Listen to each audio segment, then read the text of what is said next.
तू घट घट अंतर सर्ब निरंतर जी।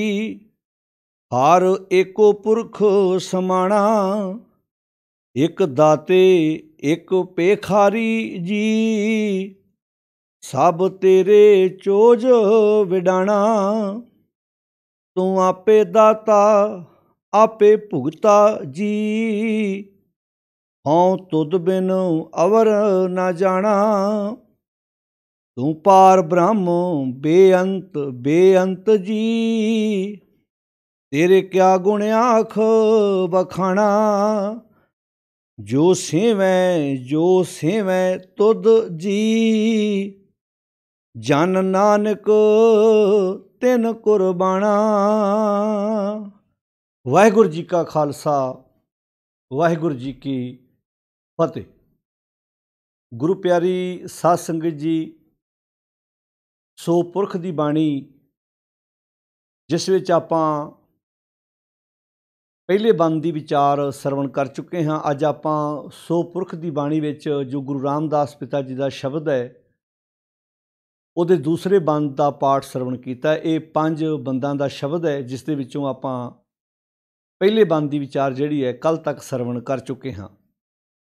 अज आपां दूसरे बंद की विचार जिहड़ी है वो आरंभ करनी है, जिसका पाठ आपां बड़े प्यार नाल हुणे ही सरवण किया है। धन गुरु रामदास पिता महाराज जी ने इस शब्द द्वारा जो सिक्ख्या दी है, क्योंकि जो ये शब्द एको ही है, ये 5 बंद ने तो एक एक बंद विच अलग अलग टॉपिक जिस दे उत्ते गुरुदेव जी ने उस मालक परिपूर्ण परमात्मा की व्यापकता बारे, वो सारिਆਂ ਵਿੱਚ व्यापक होकर भी माया की काल तो रहत है, किदां सारिਆਂ ਵਿੱਚ एक रस निरंतर व्यापक है, किदां असीं अपनी जिंदगी दे विच उस सच नाल जुड़ के विषयां वकारां तो मुक्त होना है। ये सारे राह सानू गुरु पातशाह जी ने इस बाणी द्वारा दसे हुए हैं। तो गुरु रामदास पिता महाराज जी का जो ये शब्द जिसका आपां पाठ सरवण किया है, धन गुरु रामदास महाराज बख्शिश कर रहे हैं कि तू घट घट अंतर सर्व निरंतर जी। हर एको पुरख समाणा। परमात्मा बारे जो ਵੱਖ-ਵੱਖ ਮਨੌਤਾਂ समाज के ਵੱਖਰੇ ਵੱਖਰੇ ਮਤਾਂ ਦੀਆਂ ਸਨ, गुरुदेव जी ने ਬਾਣੀ ਵਿੱਚ ਉਹਨਾਂ ਸਾਰੀਆਂ ਮਨੌਤਾਂ ਨੂੰ ਬਾਦਲੀਲ ਸੋਹਣੇ ਸ਼ਬਦਾਂ ਨਾਲ ਖੰਡਨ ਕੀਤਾ ਤੇ ਨਾਲ ਦੱਸਿਆ ਕਿ ਉਹ ਕਿੱਦਾਂ ਸਾਰੀ ਕਾਇਨਾਤ ਵਿੱਚ ਇੱਕ ਰਸ ਵਿਆਪਕ ਹੈ। ਬਾਣੀ ਵਿੱਚੋਂ ਆਪਾਂ ਜਦੋਂ ਪੜ੍ਹਦੇ ਹਾਂ, ਗੁਰਦੇਵ ਜੀ ਨੇ ਬਹੁਤ ਪਿਆਰੇ ਹਵਾਲੇ ਦੇ ਕੇ ਸਾਨੂੰ ਸਮਝਾਇਆ ਹੈ ਕਿ ਉਹ ਸਾਰਿਆਂ ਭਵਨਾਂ ਦੇ ਵਿੱਚ ਆਪ ਵਸਿਆ ਹੋਇਆ ਹੈ। जल थल महीयल पूरिया रवियां विच वणा। जां सब गोबिंद है गोबिंद बिन नहीं कोई। तो पातशाह इत्थे भी बख्शिश करते हैं, तू घट घट अंतर। घट का अर्थ है हिरदा। वैसे बाणी जिहड़ा घट शब्द है ये हिरदे वास्ते भी आया तो घट शब्द रस्ते वास्ते भी आया है। शब्द घट ही पढ़ते हैं आपां। भगत रविदास जी की जदों असीं बाणी पढ़ते हैं, उन्हां दे शब्दां विच ये शब्द आउंदा है भी घट अव घट डूंगर कणा। एक निर्गुण बैल हमारो। उत्थे घट दे जिहड़ा असीं उत्थे जिहड़ा घट शब्द पढ़िया उहदा अर्थ है रस्ता। घट अव घट औखा रस्ता, एक निर्गुण बैल हमार। तो इत्थे जिहड़ा घट शब्द इहदा अर्थ है हिरदा।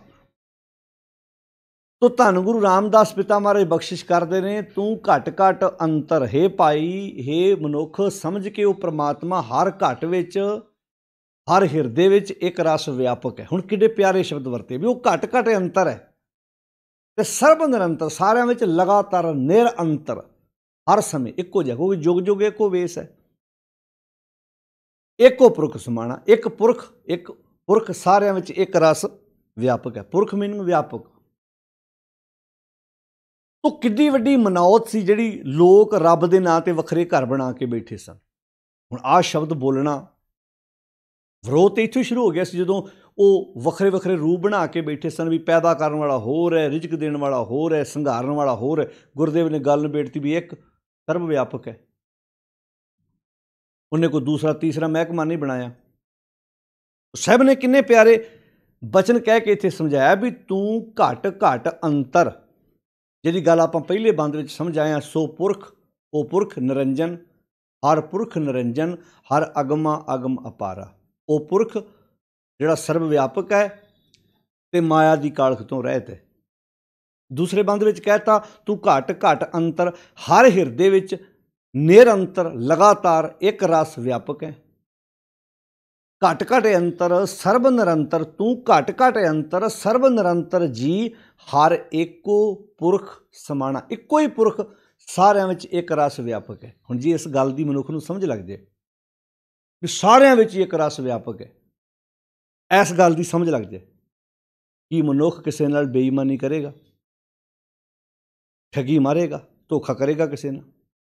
ਇਹੋ ਗੱਲ ਹੀ ਤੇ ਭਗਤ, ਜਦੋਂ ਅਸੀਂ ਕਬੀਰ ਜੀ ਦੀ ਬਾਣੀ ਪੜ੍ਹਦੇ ਹਾਂ ਤੇ ਭਗਤ ਕਬੀਰ ਜੀ ਆਪਣੀ ਬਾਣੀ ਵਿੱਚ ਕਹਿੰਦੇ ਨੇ, ਦਿਲ ਮੇ ਖੋਜ ਦਿਲੇ ਦਿਲ ਖੋਜੋ ਇਹੀ ਠੌਰ ਮੁਕਾਮਾ। ਉਹ ਕਹਿੰਦਾ ਸੀ ਮੇਰੇ ਕੋਲ ਆ, ਮੈਂ ਰੱਬ ਵਿਖਾਵਾਂਗਾ। ਕੋਈ ਕਹਿੰਦਾ ਸੀ ਦੱਖਣ ਵਾਲੇ ਬੰਨੇ, ਕੋਈ ਕਹਿੰਦਾ ਸੀ ਪੱਛਮ ਵਾਲੇ ਬੰਨੇ। ਭਗਤ ਕਬੀਰ ਨੇ ਸਿੱਧਾ ਕਹਿਤਾ, ਕਹਿੰਦੇ ਦਿਲ ਮੇ ਖੋਜ ਦਿਲੇ ਦਿਲ ਖੋਜੋ ਇਹੀ ਠੌਰ ਮੁਕਾਮਾ। ਦਿਲ ਮੀਨਿੰਗ ਹਿਰਦਾ, ਅੰਦਰ, ਸਾਡੇ ਅੰਦਰ ਉਹ ਇੱਕ ਰਸ ਵਿਆਪਕ ਹੈ। ਹੁਣ ਤੂੰ ਉਹਦੇ ਨਾਲ ਸਾਂਝ ਪਾ ਕੇ ਨਹੀਂ ਜ਼ਿੰਦਗੀ ਜਿਉਂਦਾ, ਇਹ ਗਲਤੀ ਤੇਰੀ ਆਪਣੀ ਹੈ।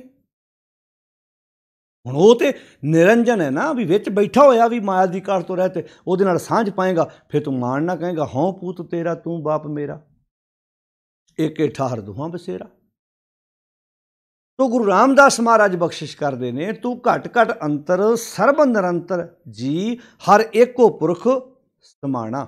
ਉਹ ਇੱਕੋ ਪੁਰਖ ਸਾਰਿਆਂ ਵਿੱਚ ਇੱਕ ਰਸ ਵਿਆਪਕ ਹੈ, ਸਾਰਿਆਂ ਵਿੱਚ। ਤੋ ਬਖਸ਼ਿਸ਼ ਕਰਦੇ ਨੇ। ਕਹਿੰਦੇ ਹੁਣ ਵੇਖੋ ਅਗਲੀ ਗੱਲ ਆ ਗਈ ਮਨੁੱਖ ਤੇ, ਇੱਕ ਦਾਤੇ ਇੱਕ ਪੇਖਾਰੀ ਜੀ। ਹੁਣ ਉਹ ਤੇ ਇੱਕ ਰਸ ਸਾਰਿਆਂ 'ਚ ਵਿਆਪਕ ਹੈ। ਹੁਣ ਗੱਲ ਮਨੁੱਖਾਂ ਤੇ ਆ ਗਈ। ਇੱਕ ਤੇ ਉਹਦੇ ਨਾਲ ਜੁੜ ਕੇ, ਨਿਰੰਜਨ ਨਾਲ ਜੁੜ ਕੇ ਆਪਣੀ ਸੁਰਤ ਉੱਦਾਂ ਦੀ ਬਣਾ ਕੇ ਜਿਉ ਰਹੇ ਨੇ, ਉਹ ਦਾਤੇ ਨਾਲ ਜੁੜ ਕੇ ਜ਼ਿੰਦਗੀ ਜਿਉ ਰਹੇ ਨੇ। ਇੱਕ ਭਿਖਾਰੀ ਬਣ ਕੇ ਜ਼ਿੰਦਗੀ ਜਿਉ ਰਹੇ ਨੇ, ਜਿਹੜੇ ਅੰਜਨ ਵਿੱਚ ਜ਼ਿੰਦਗੀ ਜਿਉ ਰਹੇ ਨੇ, ਨਿਰੰਜਨ ਨੂੰ ਛੱਡ ਕੇ। ਜੇ ਉਹ ਦਾਤੇ ਨਾਲ ਜੁੜ ਕੇ ਜ਼ਿੰਦਗੀ ਜਿਉ ਰਹੇ ਨੇ, ਇਹ ਵੀ ਉਹਨਾਂ ਦਾ ਆਪਣਾ ਫੈਸਲਾ ਹੈ। ਜੇ ਉਹ ਭਿਖਾਰੀ ਬਣ ਕੇ ਜ਼ਿੰਦਗੀ ਜਿਉ ਰਹੇ ਨੇ, ਇਹ ਵੀ ਫੈਸਲਾ ਮਨੁੱਖ ਦਾ ਆਪਣਾ। ਭਿਖਾਰੀ ਕਿੱਦਾਂ? ਸਾਰੀ ਜ਼ਿੰਦਗੀ ਤ੍ਰਿਸ਼ਨਾ ਬੁਝਦੀ ਨਹੀਂ, ਥਾਂ ਥਾਂ ਤੇ ਤੁਰੇ ਫਿਰਦੇ ਨੇ, ਭਿਖਾਰੀਆਂ ਵਾਲਾ ਜੀਵਨ ਜਿਉ ਰਹੇ ਨੇ, ਤ੍ਰਿਪਤੀ ਨਹੀਂ ਹੋ ਰਹੀ। ਬਾਣੀ 'ਚ ਬਾਰ-ਬਾਰ ਆਖਿਆ ਦਾਤਾ ਇੱਕ ਹੈ, ਪਰ ਉਸ ਦਾਤੇ ਨਾਲ ਸਾਂਝ ਨਹੀਂ ਪਾਈ। ਇੱਕ ਦਾਤੇ ਇੱਕ ਭਿਖਾਰੀ ਜੀ। ਹੁਣ ਉਹ ਦਾਤੇ ਤੇ ਭਿਖਾਰੀ ਰੱਬ ਨੇ ਥੋੜ੍ਹਾ ਬਣਾਇਆ ਵੀ ਇੱਕ ਨੂੰ ਦਾਤਾ ਬਣਾਤਾ, ਦੂਜੇ ਨੂੰ ਭਿਖਾਰੀ ਬਣਾਤਾ। ਆਪਾਂ ਕਹੀਏ 'ਚ ਤੇ ਰੱਬ ਦਾ ਕਸੂਰ ਹੈ, ਉਹਦਾ ਕੀ ਕਸੂਰ ਹੈ? ਗਲਤੀ ਮਨੁੱਖ ਦੀ ਆਪਣੀ ਹੈ। ਜਦੋਂ ਤੂੰ ਆਪਣੀ ਅੰਦਰ ਦੀ, ਹੁਣ ਸੰਸਾਰ ਦੇ ਪਦਾਰਥ ਵੱਧ ਘੱਟ ਹੋਣੇ, ਇਹ ਮਨੁੱਖ ਦੀ ਆਪਣੀ ਉਦਮ 'ਤੇ ਡਿਪੈਂਡ ਕਰਦਾ। ਕਈ ਬੇਈਮਾਨੀਆਂ ਦੇ ਨਾਲ ਅੰਬਾਰ ਲਾ ਲੈਂਦੇ ਨੇ, ਕਈ ਸਹੀ ਕਿਰਤ ਕਰਕੇ ਆਪਣੀ ਰੋਜ਼। ਨਾਲੇ ਇੱਕ ਗੱਲ ਦਾ ਖਿਆਲ ਰੱਖਣਾ, ਦੁਨੀਆ ਦੇ ਧਨ ਪਦਾਰਥ ਨਾਲ ਬੰਦੇ ਦੇ ਅੰਦਰ ਦੀ ਖੁਸ਼ੀ ਦਾ ਕੋਈ ਸੰਬੰਧ ਨਹੀਂ। ਪੈਸੇ ਦੇ ਵੱਧ ਘੱਟ ਆ ਜਾਣੇ, ਦੁਨੀਆ ਦੀਆਂ ਸਹੂਲਤਾਂ ਵੱਧ ਘੱਟ ਜਾਣੀਆਂ, ਇਹਦੇ ਨਾਲ ਅੰਦਰ ਦੇ ਸੁੱਖ ਦਾ ਕੋਈ ਸੰਬੰਧ ਨਹੀਂ। ਬੜੇ ਲੋਕਾਂ ਕੋਲ ਬਹੁਤ ਪੈਸਾ ਹੈ, ਖੁਸ਼ੀ ਨਹੀਂ ਹੈਗੀ। ਆਪਾਂ ਕਹਿੰਦੇ ਪੈਸੇ ਨਾਲ ਖੁਸ਼ੀ ਆਉਂਦੀ ਹੈ। ਹੁਣ ਧਿਆਨ ਨਾਲ ਸੁਣਿਓ, ਇੱਕ ਬੰਦਾ ਦੁਖੀ ਹੈ, ਉਹਨੂੰ ਪੁੱਛੋ ਤੈਨੂੰ ਦੁੱਖ ਕਿਉਂ? ਕਹਿੰਦਾ ਪੈਸੇ ਨਹੀਂ ਹੈਗੇ। ਮੈਂ ਵੀ ਅਮੀਰ ਹੁੰਦਾ, ਮੇਰੇ ਚਿਹਰੇ 'ਤੇ ਵੀ ਖੁਸ਼ੀ ਹੁੰਦੀ। ਅੱਛਾ, ਇਹਦਾ ਅਰਥ ਹੈ ਵੀ ਇੱਦਾਂ ਲਿਖ ਲਓ ਕਾਪੀ 'ਤੇ ਵੀ ਇਸ ਬੰਦੇ ਕੋਲ ਪੈਸੇ ਨਹੀਂ ਹੈਗੇ, ਇਸ ਕਰਕੇ ਦੁਖੀ ਹੈ। ਇਹਦਾ ਅਰਥ ਵੀ ਜਿਨ੍ਹਾਂ ਕੋਲ ਬਹੁਤ ਪੈਸਾ ਉਹ ਤਾਂ ਸੁਖੀ ਹੋਣੇ ਚਾਹੀਦੇ, ਪਰ ਤੁਹਾਨੂੰ ਲੱਭਣੇ ਨਹੀਂ ਫਿਰ ਵੀ। ਦੂਜੇ ਬੰਦੇ ਨੂੰ ਪੁੱਛੋ ਤੂੰ ਦੁਖੀ ਕਿਉਂ ਹੈ? ਕਹਿੰਦਾ ਇਸ ਕਰਕੇ ਵੀ ਮੇਰੇ ਕੋਲ ਆਪਣਾ ਘਰ ਨਹੀਂ ਹੈਗਾ, ਮੈਂ ਤਾਂ ਰੈਂਟ 'ਤੇ ਰਹਿ ਰਿਹਾ। ਇਹਦਾ ਅਰਥ ਵੀ ਜਿਸ ਬੰਦੇ ਕੋਲ ਆਪਣਾ ਘਰ ਨਹੀਂ ਉਹ ਦੁਖੀ ਹੈ। ਇਹਦਾ ਅਰਥ ਇਹ ਹੋਇਆ ਨਾ ਵੀ ਜਿਹੜਾ ਬੰਦਾ ਜਿਹਦੇ ਕੋਲ ਆਪਣਾ ਘਰ ਨਹੀਂ ਉਹ ਦੁਖੀ ਹੈ, ਅਤੇ ਜਿਸ ਬੰਦੇ ਕੋਲ ਫਿਰ ਤਾਂ ਬਹੁਤ ਘਰ ਨੇ, ਇੱਕ ਘਰ ਵਿੱਚ ਰਹਿ ਰਿਹਾ, 4-5 ਉਹਨੇ ਕਿਰਾਏ 'ਤੇ ਦਿੱਤੇ ਹੋਏ ਨੇ, ਉਹ ਤਾਂ ਸੁਖੀ ਹੋਣਾ ਚਾਹੀਦਾ। ਤੁਹਾਨੂੰ ਉਹ ਵੀ ਦੁਖੀ ਮਿਲਣਾ ਹੈ। ਹੁਣ ਇੱਕ ਬੰਦੇ ਨੂੰ ਪੁੱਛੋ ਤੂੰ ਦੁਖੀ ਕਿਉਂ? ਕਹਿੰਦਾ ਔਲਾਦ ਨਹੀਂ ਹੈਗੀ। ਐਡਾ ਵੱਡਾ ਕਾਰੋਬਾਰ ਹੈ, ਬਿਜ਼ਨਸ, ਮੈਂ ਕੀ ਕਰਨਾ ਜੇ ਮੇਰੇ ਘਰ 'ਚ ਪੁੱਤਰ ਹੀ ਹੈ ਨਹੀਂ, ਮੇਰੇ ਘਰ 'ਚ ਔਲਾਦ ਹੀ ਹੈ ਨਹੀਂ। ਪੁੱਤਰ ਨਹੀਂ ਸੀ ਦੇਣਾ, ਧੀ ਦੇ ਦਿੰਦਾ। ਫਿਰ ਜਿਨ੍ਹਾਂ ਘਰਾਂ 'ਚ ਬੱਚੇ ਨੇ ਉਹ ਤਾਂ ਖੁਸ਼ ਹੋਣੇ ਚਾਹੀਦੇ, ਬੜੀਆਂ ਖੁਸ਼ੀਆਂ ਉਹਨਾਂ ਦੇ ਘਰ 'ਚ ਹੋਣੀਆਂ ਚਾਹੀਦੀਆਂ, ਪਰ ਤੁਹਾਨੂੰ ਪੁੱਤਰਾਂ ਵਾਲੇ ਵੀ ਰੋਂਦੇ ਦਿਸਣੇ ਨੇ। ਸੰਸਾਰ 'ਤੇ ਤੁਹਾਨੂੰ ਬੜੇ ਲੋਕ ਇੱਦਾਂ ਦੇ ਮਿਲਣੇ ਜਿਹੜੇ ਪੁੱਤਰ ਪੀੜਤ ਨੇ, ਔਲਾਦ ਪੀੜਤ ਨੇ, ਔਲਾਦ ਤੋਂ ਦੁਖੀ ਹੋਏ ਨੇ। ਭਾਈ ਤੈਨੂੰ ਕਾਹਦਾ ਦੁੱਖ? ਕਹਿੰਦਾ ਗੱਡੀ ਹੈ ਨਹੀਂ ਆਪਣੇ ਕੋਲ, ਮੇਰੇ ਕੋਲ ਕਾਰ ਹੈ ਨਹੀਂ ਆਪਣੀ। ਮੇਰੇ ਕੋਲ ਵੀ ਕਾਰ ਹੁੰਦੀ, ਮੈਂ ਬੱਸਾਂ 'ਚ ਧੱਕੇ ਖਾਂਦਾ ਫਿਰਦਾ। ਫਿਰ ਗੱਡੀ ਵਾਲਾ ਤਾਂ ਸੁਖੀ ਹੋਣਾ ਚਾਹੀਦਾ। ਉਹਨਾਂ ਨੂੰ ਪੁੱਛ ਕੇ ਵੇਖੋ ਜਿਹਨਾਂ ਦਾ ਨੁਕਸਾਨ ਕਿਸੇ ਗੱਡੀ ਕਾਰਨ ਹੋਇਆ, ਜਿਨ੍ਹਾਂ ਕੋਲ ਗੱਡੀਆਂ ਹੋਣ ਦੇ ਬਾਵਜੂਦ ਵੀ, ਗੱਡੀਆਂ ਇੱਕ ਨਹੀਂ, ਪਰਿਵਾਰ ਦੇ ਇਕੱਲੇ ਇਕੱਲੇ ਜੀ ਕੋ ਕਈ ਗੱਡੀਆਂ, ਇਕੱਲੇ ਇਕੱਲੇ ਜੀ ਕੋ ਇੱਕ ਗੱਡੀ ਹੈ, 2-2 ਗੱਡੀਆਂ, 3-3 ਗੱਡੀਆਂ, ਪਰਿਵਾਰ ਦੇ ਜੀ 4 ਗੱਡੀਆਂ, 5 ਖਲੋਤੀਆਂ ਨੇ ਘਰ 'ਚ। ਨੌਕਰ ਨੂੰ ਵੱਖਰੀ ਲੈ ਕੇ ਦਿੱਤੀ ਨੇ, ਉਹ ਤਾਂ ਸੁਖੀ ਹੋਣੇ ਚਾਹੀਦੇ। ਫਿਰ ਅੰਦਰ ਦੀ ਖੁਸ਼ੀ ਦਾ ਸੰਬੰਧ ਇਹਨਾਂ ਪਦਾਰਥਾਂ ਨਾਲ ਨਹੀਂ ਹੈ। ਤੁਹਾਨੂੰ ਕਈ ਰਿਕਸ਼ੇ ਵਾਲੇ ਜ਼ਿਆਦਾ ਹੱਸਦੇ ਨਜ਼ਰ ਆਉਣਗੇ ਤੇ 30 40 50 ਲੱਖ ਦੀ ਗੱਡੀ 'ਚ ਬੰਦਾ ਕਲਪਿਆ ਨਜ਼ਰ ਆਏਗਾ। ਨਹੀਂ ਤੇ ਮਹਾਰਾਜ ਨੂੰ ਇਹ ਬਾਣੀ 'ਚ ਲਿਖਣਾ ਪੈਂਦਾ, ਸੁਖ ਨਾਹੀਂ ਬਹੁਤੇ ਧਨ ਖੱਟ ਹੈ। ਬਹੁਤਾ ਧਨ ਖੱਟਣ ਨਾਲ, ਧਨ ਨਾਲ ਤੁਸੀਂ ਦੁਨੀਆ ਦੀਆਂ ਸਹੂਲਤਾਂ ਪ੍ਰਾਪਤ ਕਰ ਸਕਦੇ ਹੋ, ਪਰ ਅੰਦਰ ਦਾ ਸਕੂਨ ਥੋੜ੍ਹਾ ਤੁਸੀਂ ਪੈਸੇ ਨਾਲ ਖਰੀਦ ਸਕਦੇ ਹੋ। ਹੁਣ ਇੱਥੇ ਮਹਾਰਾਜ ਕਹਿੰਦੇ ਨੇ, ਤੂੰ ਘਟ ਘਟ ਅੰਤਰ, ਤੁਸੀਂ ਹਰ ਹਿਰਦੇ ਵਿੱਚ ਇੱਕ ਰਸ ਵਿਆਪਕ ਜੇ, ਸਰਬ ਨਿਰੰਤਰ। ਤੂੰ ਘਟ ਘਟ ਅੰਤਰ ਸਰਬ ਨਿਰੰਤਰ ਜੀ, ਹਰ ਇੱਕੋ ਪੁਰਖ ਸਮਾਣਾ। ਇੱਕੋ ਹੀ ਪੁਰਖ, ਇੱਕੋ ਹੀ ਹੈ ਜਿਹੜਾ ਸਰਬ ਇੱਕ ਰਸ ਵਿਆਪਕ ਹੈ, ਇੱਕ ਰਸ ਵਿਆਪਕ ਹੈ, ਇੱਕ ਦਾਤੇ। ਹੁਣ ਜਿਹੜੇ ਉਸ ਸਰਬ ਨਿਰੰਤਰ ਨਾਲ ਜੁੜ ਜਾਂਦੇ ਆ, ਉਸ ਪੁਰਖ ਨਾਲ ਜੁੜ ਜਾਂਦੇ ਆ, ਉਹ ਦਾਤਿਆਂ ਵਾਲਾ ਜੀਵਨ ਜਿਉਂਦੇ ਆ। ਉਹ ਦਾਤਿਆਂ ਵਾਲਾ ਮੈਨੂੰ ਕੀ, ਭਿਖਾਰੀ, ਉਹ ਦਾਤੇ ਨਾਲ ਜੁੜ ਕੇ ਉਹ ਭੀਖ ਥੋੜ੍ਹਾ ਮੰਗਦੇ ਫਿਰਦੇ ਦਰ 'ਤੇ। ਉਹ ਕਹਿੰਦੇ ਜਦੋਂ ਸਾਡਾ ਪਿਓ ਦਾਤਾ, ਅਸੀਂ ਉਹਦੇ ਨਾਲ ਜੁੜ ਕੇ ਆਪਣੀ ਜ਼ਿੰਦਗੀ ਜੂ ਰਹੇ, ਅਸੀਂ ਧਿਰ ਧਿਰ ਦੇ ਮੌਥਾਈ ਥੋੜ੍ਹਾ। ਇੱਕ ਭਿਖਾਰੀ ਜੀ, ਇੱਕ ਭਿਖਾਰੀਆਂ ਵਾਲਾ ਜੀਵਨ ਜਿਉਂਦੇ ਆ, ਸਾਰੀ ਜ਼ਿੰਦਗੀ ਭੁੱਖ ਮਿਟਦੀ ਨਹੀਂ। ਤਾਂ ਹੀ ਬਾਣੀ 'ਚ ਕਹਿਣਾ ਫਿਰ, ਰੇ ਜੀ ਨਲਾਜ ਲਾਜ ਤੋਏ ਨਾਹੀਂ, ਹਰ ਤਜ ਕਤ ਕਾਹੂ ਕੇ ਜਾਹੀਂ, ਜਾ ਕੋ ਠਾਕੁਰ ਉੱਚਾ ਹੋਈ, ਸੋ ਜਨ ਪਰ ਘਰ ਜਾਤ ਨ ਸੋਹੀ। ਉਹ ਚੰਗਾ ਨਹੀਂ ਲੱਗਦਾ ਜਿਹੜਾ ਆਪਣੇ ਗੁਰੂ ਨੂੰ ਛੱਡ ਕੇ ਥਾਂ ਥਾਂ 'ਤੇ ਧੱਕੇ ਖਾਂਦਾ ਪੈਂਦਾ, ਉੱਥੇ ਉੱਥੇ ਤੁਰਿਆ ਫਿਰਦਾ, ਦਰ ਦਰ 'ਤੇ ਤੁਰਿਆ ਫਿਰਦਾ। ਇੱਕ ਦਾਤੇ, ਇੱਕ ਭਿਖਾਰੀ ਜੀ, ਇੱਕ ਉਹ ਨੇ ਜਿਹੜੇ ਦਾਤੇ ਨਾਲ ਜੁੜ ਕੇ ਉੱਚਾ ਜੀਵਨ, ਇੱਕ ਭਿਖਾਰੀਆਂ ਵਾਲਾ ਜੀਵਨ ਜੂ ਰਹੇ ਨੇ। ਸਭ ਤੇਰੇ ਚੋਜ ਵਡਾਣਾ। ਮਾਲਕ ਜੀ ਹੈਗਾ ਤਾਂ ਤੁਹਾਡਾ ਚੋਜ ਹੀ ਹੈ, ਹੁਣ ਤੁਹਾਡੀ ਰਜਾ। ਹੁਣ ਜਿਵੇਂ ਦੇਸ਼ ਦਾ ਕਾਨੂੰਨ ਸਾਰਿਆਂ 'ਤੇ ਲਾਗੂ ਹੁੰਦਾ, ਜਿਹੜਾ ਕਾਨੂੰਨ ਦੀ ਪਾਲਣਾ ਕਰਦਾ ਉਹ ਵਧੀਆ ਸਿਟੀਜ਼ਨ ਹੈ, ਜਿਹੜਾ ਕਾਨੂੰਨ ਦੀ ਨਹੀਂ ਪਾਲਣਾ ਕਰਦਾ ਉਹ ਮਾੜਾ ਸਿਟੀਜ਼ਨ ਬਣ ਜਾਂਦਾ।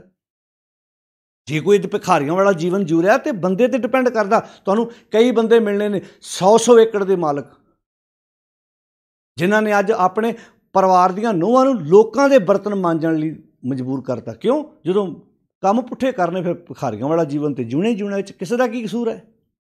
ਜਦੋਂ ਨਸ਼ੇ ਨਹੀਂ ਛੱਡਣੇ, ਪੁੱਠੀਆਂ ਆਦਤਾਂ ਨਹੀਂ ਛੱਡਣੀਆਂ, ਵਿਸ਼ਿਆਂ ਵਕਾਰਾ। ਕਈ ਬੰਦੇ ਤੁਸੀਂ ਵੇਖੋ ਚੰਗੇ ਭਲੇ ਬਿਜ਼ਨਸ ਚੱਲਦੇ ਸੀ, ਰੈਸਟੋਰੈਂਟ ਆਪਣੇ ਸੀ, ਕਾਰੋਬਾਰ ਆਪਣੇ ਸੀ, ਆਦਤਾਂ ਪੁੱਠੀਆਂ ਪੈ ਗਈਆਂ। ਜੂਆ ਖੇਡਣ ਦੀ ਆਦਤ ਪੈ ਗਈ, ਗਲਤ ਕੰਮ ਵਿਕਾਰ ਭੋਗਣ ਦੀ ਆਦਤ ਪੈ ਗਈ, ਸਿਰੇ ਤੋਂ ਗਿਆ ਬਿਜ਼ਨਸ, ਜ਼ਮੀਨ 'ਤੇ ਅਟ ਗਿਆ। ਇਹ 'ਚ ਕਿਸੇ ਦਾ ਕੀ ਕਸੂਰ ਹੈ ਵੀ? ਜੇ ਅੱਜ ਧਿਰ ਧਿਰ ਦੇ ਮੁਹਤਾਜ ਹੋ ਕੇ ਬੈਠੇ ਹਾਂ, ਕਿਤੇ ਨਾ ਕਿਤੇ ਗਲਤੀ ਸਾਡੀ ਆਪਣੀ ਹੈ।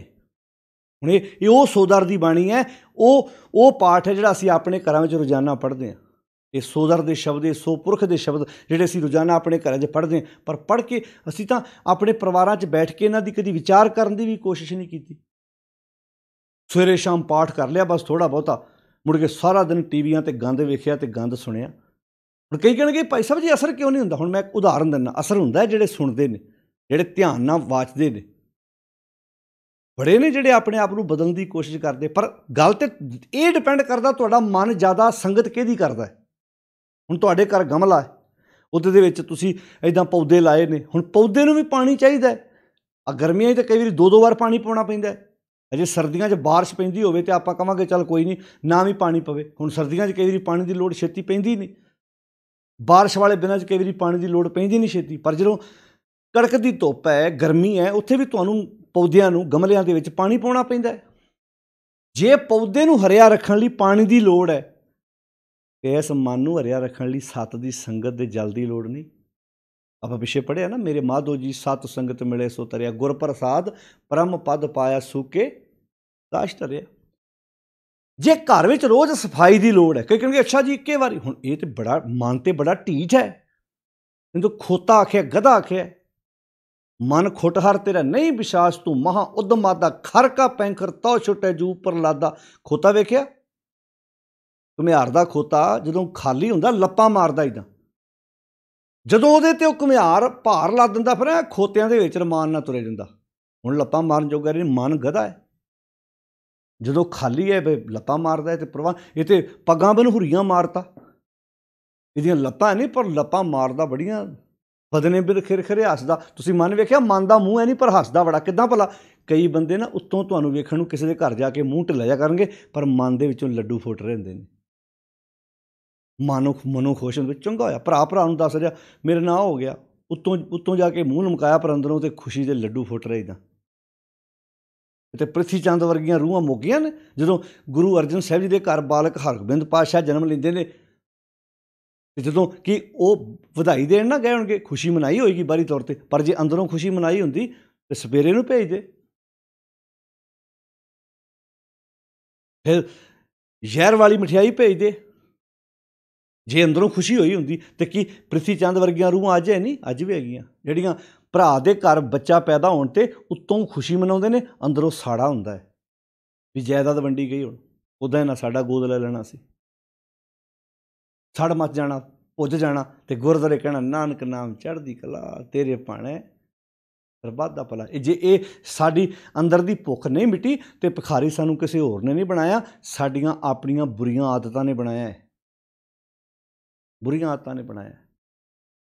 ਗੁਰੂ ਸਾਹਿਬ ਇੱਥੇ ਕਿੱਡੇ ਪਿਆਰੇ ਬਚਨ ਕਰ ਰਹੇ, ਕਿੰਨੀ ਪਿਆਰੀ ਸਿੱਖਿਆ ਦੇ ਰਹੇ। ਜੇ ਘਰ ਵਿੱਚ ਰੋਜ਼ ਸਫਾਈ, ਹੁਣ ਆਪਾਂ ਕਹੀਏ, ਹੁਣ ਕਈ ਇੱਕ ਵਾਰੀ ਜੇ ਬਾਣੀ ਪੜ੍ਹ ਲਈਏ ਜੀ ਰੋਜ਼ ਪੜ੍ਹਨ ਦੀ ਲੋੜ ਹੈ, ਤੇ ਜੇ ਇੱਦਾਂ ਪੁੱਛੀਏ ਇੱਕ ਵਾਰੀ ਇਸ਼ਨਾਨ ਕਰ ਲਈਏ ਰੋਜ਼ ਕਰਨ ਦੀ ਲੋੜ ਹੈ, ਕੀ ਜਵਾਬ ਭਲਾ? ਇਸ਼ਨਾਨ ਦੀ ਰੋਜ਼ 2 ਵਾਰ ਕਰਨਾ ਪੈਂਦਾ, ਕਈ ਵਾਰ ਤੇ ਕਈ ਤਾਂ 3 ਵਾਰ ਵੀ ਤਨ ਦਾ ਇਸ਼ਨਾਨ ਕਰਦੇ। ਕੰਮ ਕਰਨ ਵਾਲੇ ਬੰਦੇ ਨੂੰ ਕਈ ਵੀ 3 ਵਾਰ ਇਸ਼ਨਾਨ ਕਰਨਾ ਪੈਂਦਾ। ਘਰ 'ਚ ਸਫਾਈ ਆਪਾਂ ਇੱਕੇ ਵਾਰੀ ਜੇ ਘਰ ਸਾਫ਼ ਕਰ ਲਈਏ ਰੋਜ਼ ਕਰਨਾ ਪੈਂਦਾ ਹੈ ਨਾ। ਜੇ ਘਰ ਦੀ ਸਫਾਈ ਦੀ ਰੋਜ਼ ਜ਼ਰੂਰਤ ਹੈ, ਤਨ ਦੀ ਮੈਲ ਲਾਉਣੀ ਰੋਜ਼ ਜ਼ਰੂਰੀ ਹੈ, ਜੇ ਬਰਤਨ ਰੋਜ਼ ਸਾਫ਼ ਕਰਨੇ ਜ਼ਰੂਰੀ ਨੇ, ਤੇ ਅੰਦਰ ਦੀ ਸਫਾਈ ਵੀ ਰੋਜ਼ ਜ਼ਰੂਰੀ ਹੈ। ਅੰਦਰ ਵੀ ਤੇ ਗੰਦ ਪੈਂਦਾ ਹੈ ਨਾ, ਰੋਜ਼ ਗੰਦ ਪੈਂਦਾ ਕਿ ਨਹੀਂ ਪੈਂਦਾ? ਤਾਂ ਕਿ ਅਸੀਂ ਨਿੱਤ, ਵੈਸੇ ਜਦੋਂ ਨਿੱਤ ਨੇਮ ਕਹਿੰਦੇ ਨਾ, ਨਿੱਤ ਦਾ ਨੇਮ ਇਹ ਹੋਣਾ ਚਾਹੀਦਾ, ਮੈਂ ਨਿੱਤ ਆਪਣੇ ਅੰਦਰ ਦੀ ਸਫਾਈ ਕਰਾਂ। ਕਰ ਹੁਕਮ ਮਸਤਕ ਹੱਥ ਧਰ, ਵਿੱਚੋਂ ਮਾਰ ਕੱਢੀਆਂ ਬੁਰਿਆਈਆਂ। ਗਾਣਾ ਇੱਕ ਵਾਰ ਸੁਣਿਆ ਹੁੰਦਾ ਨਾ, ਬਾਰ-ਬਾਰ ਕਿਉਂ ਸੁਣਦੇ? ਆਪਣੇ ਉਹਨੂੰ ਖੁਸ਼ੀ ਮਿਲਦੀ। ਕਈ ਬੰਦੇ ਗਾਣਿਆਂ 'ਤੇ ਹੱਥ ਵੱਜਦਾ, ਵੇਖੋ ਇੱਕ ਵਾਰੀ ਸੁਣ ਕੇ ਮਨ ਨਹੀਂ ਭਰਿਆ, ਬਾਰ-ਬਾਰ ਕਿਉਂ ਸੁਣਦੇ? ਜਿਹੋ ਜਿਹਾ ਤੁਸੀਂ ਗੰਦ ਸੁਣੋਗੇ, ਇੱਕ ਗੱਲ ਦਾ ਖਿਆਲ ਹੋਰ ਰੱਖਣਾ, ਜਿਹੜੇ ਪੜ੍ਹੇ ਲਿਖੇ ਤੁਹਾਡੇ 'ਚ ਬੱਚੇ ਵੀਰ ਭੈਣਾਂ ਬੈਠੇ ਆ, ਜਿਹੜਾ ਮਨ ਹੈ ਨਾ, ਜਿੱਦਾਂ ਦਾ ਤੁਸੀਂ ਬਣਾਉਣਾ ਚਾਹੋ ਇਹ ਉੱਦਾਂ ਦਾ ਬਣ ਜਾਂਦਾ ਹੈ। ਮਨ ਵਿਚਾਰਾਂ ਦਾ ਸੰਗ੍ਰਹਿ ਹੈ, ਜਿੱਦਾਂ ਦੀ ਇਹਨੂੰ ਖੁਰਾਕ ਦਿੰਦੇ ਹੋ ਮਨ ਉੱਦਾਂ ਦਾ ਬਣੀ ਜਾਂਦਾ ਹੈ। ਹੁਣ ਜਿਵੇਂ ਬਾਣੀ 'ਚ ਲਿਖਿਆ, ਇਹ ਮਨ ਸ਼ਕਤੀ, ਇਹ ਮਨ ਸੀਓ, ਇਹ ਮਨ ਪੰਚ ਤੱਤ ਕੋ ਜੀਓ। ਤੁਸੀਂ ਇਸ ਮਨ ਨੂੰ ਦਾਤਾ ਬਣਾਉਣਾ, ਤੁਸੀਂ ਇਸ ਮਨ ਨੂੰ ਭਿਖਾਰੀ ਬਣਾਉਣਾ, ਇਹ ਡਿਪੈਂਡ ਸਾਡੇ 'ਤੇ। ਇੱਕ ਦਾਤੇ ਇੱਕ ਭਿਖਾਰੀ ਜੀ, ਸਭ ਤੇਰੇ ਚੋਜ ਵਿਡਾਣਾ। ਹੋਣਾ ਉਹਦੀ ਰਜਾ 'ਚ ਹੀ ਹੈ ਉਹਦੇ ਹੱਕ ਕੋ ਹੁਕਮ 'ਚ ਹੈ। ਹੁਣ ਆਟਾ ਹੀ ਹੈ, ਬਿਸਕੁਟ ਬਣਾ ਲਓ, ਉਹਦੇ ਬ੍ਰੈਡ ਬਣਾ ਲਓ, ਉਹਦੀ ਰੋਟੀ ਬਣਾ ਲਓ, ਆਟੇ ਨੇ ਥੋੜ੍ਹਾ ਕੁਝ ਕਹਿਣਾ। ਆਟੇ ਨੇ ਵਿਚਾਰੇ ਨੇ ਕੀ ਕਹਿ ਲੈਣਾ? ਕਹਿੰਦਾ ਜਿਹੜੀ ਮਰਜ਼ੀ ਜੋ ਮਰਜ਼ੀ ਬਣਾ ਲਾ ਭਾਈ। ਚੌਲ ਮਿੱਠੇ ਬਣਾ ਲਓ, ਨਮਕੀਨ ਬਣਾ ਲਓ, ਰੰਗ ਵਾਲੇ ਬਣਾ ਲਓ, ਇਹ ਮਰਜ਼ੀ ਤੁਹਾਡੀ, ਜੋ ਬਣਾਉਣਾ ਤੁਸੀਂ ਬਣਾ ਲਓ। ਤੁਹਾਡੇ 'ਤੇ ਚੌਲਾਂ ਦੀ ਸਬਜ਼ੀ ਬਣਾ ਲਓ, ਸਬਜ਼ੀ ਬਣਾਉਣ ਲੱਗੇ ਚੌਲਾਂ ਦੇ ਪਤੀਲੇ 'ਚੋਂ ਬਾਹਰ ਆ ਜਾਣਾ ਕਿਤੇ, ਉਹਨਾਂ ਦੇ ਆਪਣੇ ਹੱਥ ਵੱਸ ਕੀ ਹੈ? ਇੱਦਾਂ ਹੀ ਡਿਪੈਂਡ ਬੰਦਿਆ ਤੇਰੇ 'ਤੇ ਕਰਦਾ। ਬਸ ਇਹਨਾਂ ਗੱਲਾਂ ਨੂੰ ਸਮਝਿਓ। ਇਹ ਮੈਂ ਨਿੱਕੀਆਂ ਨਿੱਕੀਆਂ ਛੋਟੀਆਂ ਉਦਾਹਰਨਾਂ ਤੁਹਾਡੇ ਪਰਿਵਾਰ ਦੀਆਂ ਘਰੇਲੂ ਤਾਂ ਦਿੰਦਾ ਤਾਂ ਕਿ ਸਾਨੂੰ ਸਮਝਣੀ ਸੌਖੀ ਲੱਗੇ। ਜਿਸ ਬਾਣੀ ਬਾਰੇ ਇਹ ਹਊਆ ਖੜਾ ਕੀਤਾ ਕਿ ਬਾਣੀ ਬੜੀ ਔਖੀ ਹੈ, ਇਹ ਗੱਲ ਨਹੀਂ ਹੈ। ਇਹ ਗੱਲ ਉਹਨਾਂ ਡੇਰੇਦਾਰਾਂ ਅਤੇ ਸੰਪਰਦਾਵਾਂ ਵੱਲੋਂ ਪ੍ਰਚਾਰੀ ਗਈ ਸੀ ਕਿ ਜੇ ਬਾਣੀ ਸਮਝੀ ਗਈ ਸਾਡੀਆਂ ਦੁਕਾਨਾਂ ਬੰਦ ਹੋ ਜਾਣੀਆਂ, ਸਾਡੇ ਅੱਗੇ ਮੱਥੇ ਟੇਕਣ ਵਾਲਿਆਂ ਦੀ ਗਿਣਤੀ ਘਟ ਜਾਣੀ ਹੈ ਤੇ ਆਪ ਸਿੱਖ ਬਾਣੀ ਪੜ੍ਹਨ ਲੱਗ ਪਵੇਗਾ। ਉਹਨਾਂ ਵੱਲੋਂ ਪ੍ਰਚਾਰੀਆਂ ਗਈਆਂ ਸੀ। ਉਹਨਾਂ ਵੱਲੋਂ ਗੁਰੂ ਗ੍ਰੰਥ ਸਾਹਿਬ ਦੇ ਕੋਲ ਬਹਿ ਕੇ ਕੱਚੀਆਂ ਧਾਰਨਾ, ਕੱਚੇ ਗੀਤ ਗਾਏ ਗਏ ਉਹਨਾਂ ਨੂੰ, ਕਿਉਂਕਿ ਉਹਨਾਂ ਨੂੰ ਲੱਗਾ ਬਾਣੀ ਔਖੀ ਲੱਗਦੀ। ਤੇ ਬਾਣੀ ਦੀ ਧਾਰਨਾ ਵੀ ਪੜ੍ਹੀ ਜਾ ਸਕਦੀ, ਬਾਣੀ ਦਾ ਗੀਤ ਵੀ ਗਾਇਆ ਜਾ ਸਕਦਾ, ਬਾਣੀ ਦੇ ਸ਼ਬਦਾਂ ਨੂੰ ਵੀ ਤੁਸੀਂ ਗਾ ਸਕਦੇ ਹੋ। ਤਰੀਕਾ ਬੜਾ ਸੌਖਾ, ਜਦੋਂ ਗਾਓਗੇ ਤੇ ਮਨ ਉਸ ਬੰਨੇ ਤੁਰੇਗਾ ਨਾ, ਇਹ ਗੱਲ ਬਾਣੀ ਕਹਿ ਰਹੀ। ਅੱਛਾ, ਵਾਹ ਵਾਹ ਵਾਹ, ਗੁਰੂ ਸਾਹਿਬ ਇਹ ਗੱਲ ਕਹਿ ਰਿਹਾ। ਇਹ ਗੁਰੂ ਸਾਹਿਬ ਦੀ ਸੁਰਤ ਵਿੱਚੋਂ ਉਪਜੇ ਹੋਏ ਇਨਕਲਾਬੀ ਸ਼ਬਦ ਨੇ। ਤੋ ਗੁਰਦੇਵ ਪਿਤਾ ਮਹਾਰਾਜ ਇੱਥੇ ਕਿੱਡੇ ਪਿਆਰੇ ਬਖਸ਼ਿਸ਼ ਭਰੇ ਬਚਨ ਜਿਹੜੇ ਕਰ ਰਹੇ ਨੇ। ਇਹ ਮਨ ਹੈ, ਇਹ ਮਨ ਸ਼ਕਤੀ। ਕਿਸੇ ਦਾ ਮਨ ਵਕਾਰਾਂ ਵਾਲਾ ਪ੍ਰਭਾਵ ਲੈ ਕੇ ਜ਼ਿੰਦਗੀ ਜੂ ਰਿਹਾ। ਇਹ ਮਨ ਸੀਓ, ਕਿਸੇ ਦਾ ਮਨ ਸੱਚ ਨਾਲ ਸੀਤਾ ਹੋਇਆ ਸੀਓ। ਇਹ ਮਨ ਪੰਚ ਤੱਤ ਕੋ, ਕਿਸੇ ਦਾ ਮਨ ਇਹਨਾਂ 5 ਤੱਤਾਂ ਦੀ ਪਰਿਕਰਮਾ ਕਰ ਰਿਹਾ। 5 ਤੱਤ ਬੰਦੇ ਸਰੀਰ, ਅੱਜ ਜੁੱਤੀ ਕਿਹੜੀ ਪਾਉਣੀ ਹੈ, ਅੱਜ ਸੂਟ ਕਿਹੜਾ ਪਾਉਣਾ ਹੈ, ਅੱਜ ਮੈਂ ਤਿਆਰ ਹੋ ਕੇ ਕਿੱਦਾਂ ਜਾਣਾ ਹੈ। ਕਈਆਂ ਦੀ એનર્ਜੀ ਇਸ ਕੰਮ 'ਤੇ ਵੇਸਟ ਹੁੰਦੀ ਹੈ ਨਾ, ਉਹਨਾਂ ਦਾ ਮਨ ਇਸ ਸਰੀਰ ਦੀਆਂ ਪਰਿਕਰਮਾ ਕਰ ਰਿਹਾ। ਇਹ ਮਨ ਪੰਚ ਤੱਤ ਕੋ ਜੀਓ, ਇਹ ਮਨ ਲੈ ਜੋ ਉਨ ਮਨ ਰਹੇ। ਇਹ ਮਨ ਨਾਲ ਜਿਹੜਾ ਸਾਂਝ ਪਾ ਕੇ, ਉਨ ਮਨ ਦਾ ਅਰਥ ਕੀ ਹੈ? ਜਿਹੜਾ ਸੱਚ ਨਾਲ ਜੁੜਿਆ। ਤੋ 3 ਲੋਕ ਕੀ ਬਾतें ਕਹੇ, ਉਹੀ ਗੱਲ ਕਰੇਗਾ ਨਾ।